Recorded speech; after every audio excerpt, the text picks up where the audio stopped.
This Christmas time, I think the best present the Mariners have ever received was a trade with the San Diego Padres. It's tough to look at all the other Mariners trades in history, some good, some bad, and find a trade that's really any better than this one.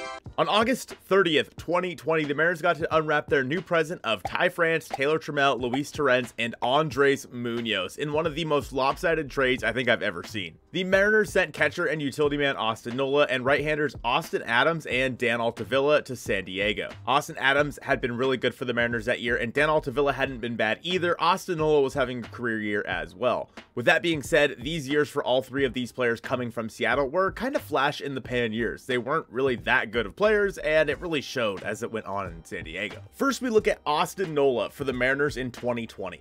In 2020, he hit 306, 373, 531 with a 151 OPS+. Ever since then, he's had trouble getting it above 100, only having it at 101 in 2021.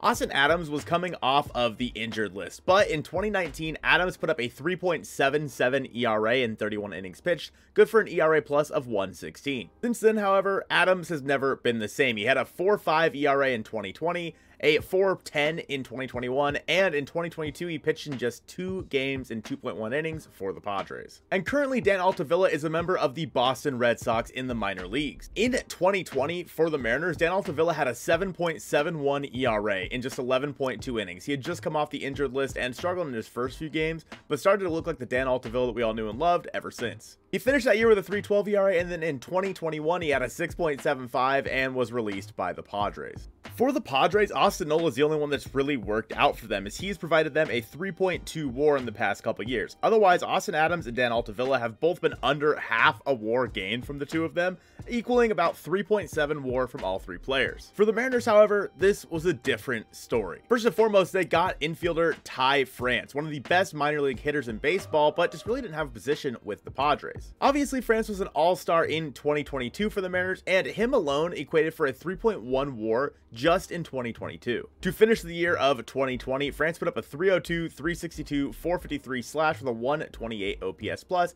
another 128 OPS+ in 2021, and a 125 in 2022. In his time with the Mariners, France has nearly doubled the WAR of all three players that the Padres received with a 7.2 WAR. For what it's worth, Taylor Trammell was one of the biggest prospects in baseball, but had been traded a couple of different times, and he's not hit over 200 since he came over to the Mariners. With that being said, however, he's still been a big part of their team. Trammell is equated to exactly a 0 WAR, so realistically, the impact that he has provided has been minimal, but nonetheless, he's provided depth for the Mariners in the outfield. Catcher Luis Torrens is no longer with the Mariners, but in his time here, he was relatively decent. He came over in 2020 and hit 254, 321, 373 with a 96 OPS+. He put up an OPS+ of 102 in 2021 and 71 in 2022. All this is equated to about a 1.1 WAR for Luis Torrens in a Mariners uniform. And finally, one of the best pitchers in the Mariners organization with Andres Munoz. He was recovering from Tommy John in 2020. We didn't see him then, and he only played in 1 game in 2021 in just 0.2 innings. But in 2022, Munoz broke out with a 2.49 ERA and 65 innings pitched. He did end up striking out 96 batters and only walking 15. His ERA plus was around 149. And with the Mariners, Munoz has equated about a 1.5 WAR. So the 3 players that the Padres acquired have equated for about a 3.7 WAR, and the 4 players the Mariners acquired have equated for about a 10.3. Needless to say, the Mariners won this deal. And this deal honestly has become one of the biggest fleeces in Mariners history, as we've seen different trades for them not work out in the past. Think of Adam Jones. And this trade, for what it's worth, everyone knew this was a good trade when it happened. Ty France and Andres Munoz are going to be a big part of this team, and they were a huge part of the playoff team of 2022.